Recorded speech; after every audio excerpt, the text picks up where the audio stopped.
And it was, my salary or my earnings were published all over the place. I mean, the first year I was like, really? Did I make that much money? Oh my God.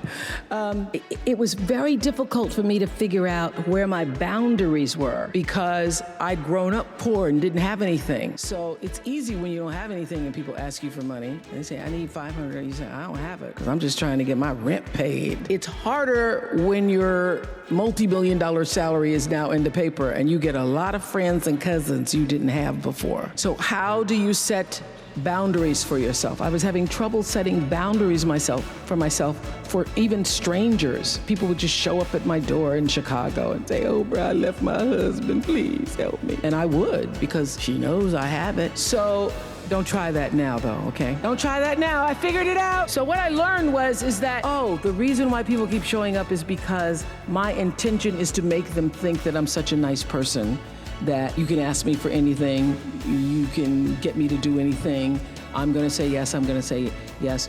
So when Stevie called me this time, I thought I'd try out my first no on Stevie. Let's start big. He wanted me to donate some money to a charity, and I didn't want to donate to the charity because I have my own charities and I care about a lot of people, but the problem is when you have money, everybody thinks you just want to give to everything. So every letter I ever get starts with, we know you love the children. Yes, I do love the children, but somebody else is going to have to help the children. So I said to Stevie, no. And as a person who has that disease to please, I was waiting for him then to say, I will never speak to you again. I will never call you. I will never sing a song for you. And he didn't. He just said, okay. Okay? Okay, it's okay? He said, okay. Check you later. And what I learned from that is many times you will have angst and worry about things and put yourself in a state, like someone said this morning because their phone went off, they were mortified over a phone, I said, really?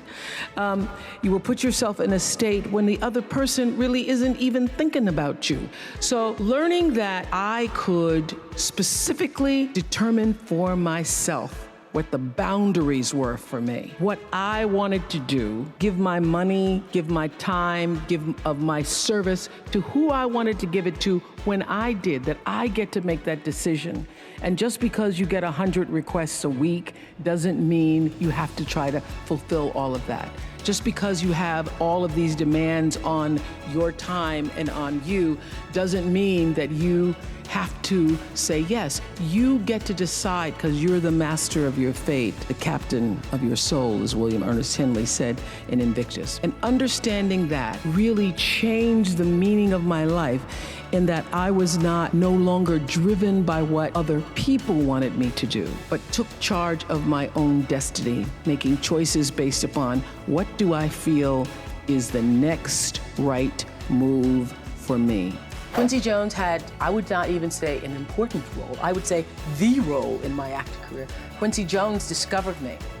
And it's so interesting to me because when I was working as a television newswoman in Baltimore, and really all I wanted to do was be an actress, but I was doing television, and I felt at the time, well, I can't quit this job because this is what everybody else wants to do. And if I quit this job, what am I going to do? And I was going to a speech coach at the time that the station had sent me to. The broadcasting school, they sent everybody to the same woman. And I was telling her, I really don't want to do this. What I really want to do is act. And she says, my dear, you don't want to act, because if you wanted to act, you'd be doing it. What you want to be, my dear, is a star.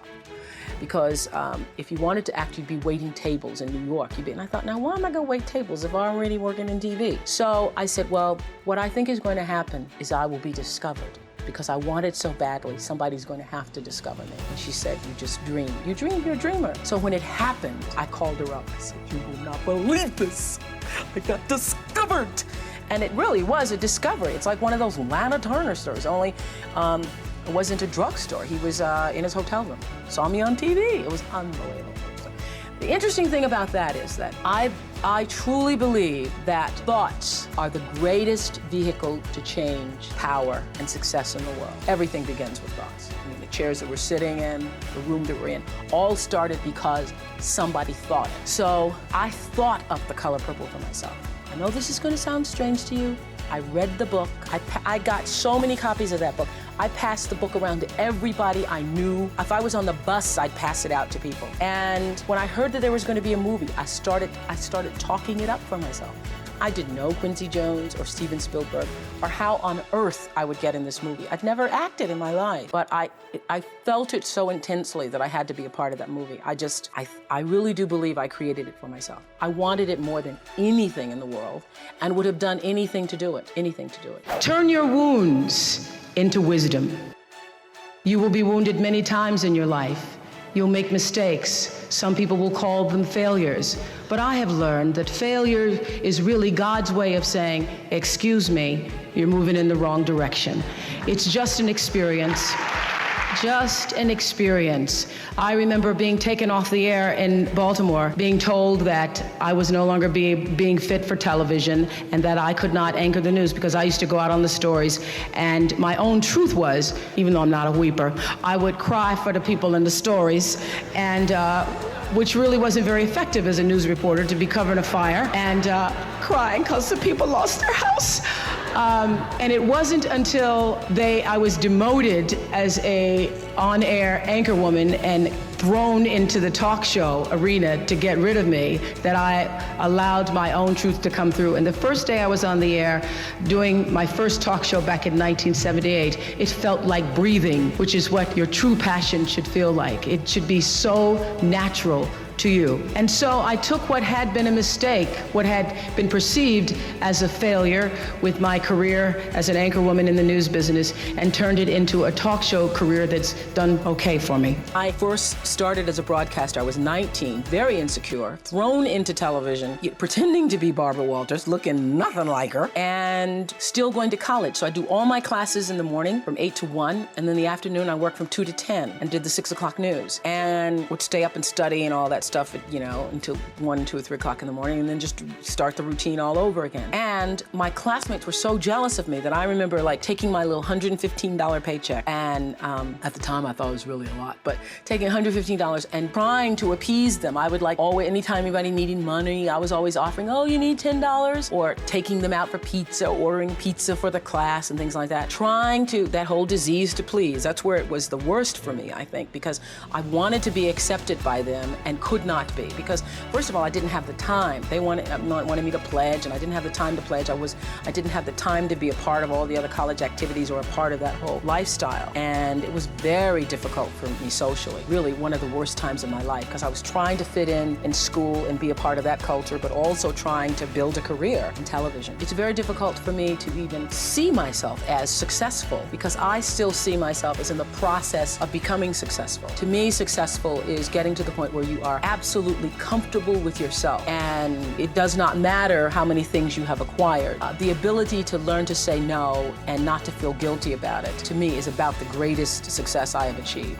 The fact that I have, in the public side, done whatever is fine. It's all a part of a process for growing for me. But to me, to have the kind of internal strength and internal courage it takes to say, no, I will not let you treat me this way, is what success is all about. It's the same thing that prevents you from being abused as a child, that prevents you from being abused as an adult, that allows you to build success for yourself. I will not be treated this way. I demand only the best for myself. You are worthy to say no. That it's okay if you say no. It's okay if you say no and then people don't like you. That's really okay. The important thing is how you feel about what you're doing, how you feel about yourself. It's a long struggle, though. It's a long struggle. And I'm just hoping that, in the work that I do on the show and the speaking that I do around the country, and that young people who are watching this can get the lesson sooner than I did. Because it's painful, because you keep repeating it over and over and over until you get it right. And what I found is that every time you have to repeat the lesson, it gets worse, because I call it God trying to get your attention, the universe trying to get your attention. So we didn't get your attention the first time, so we're gonna have to hit you a little harder this time. So I'm still doing it, I'm still learning.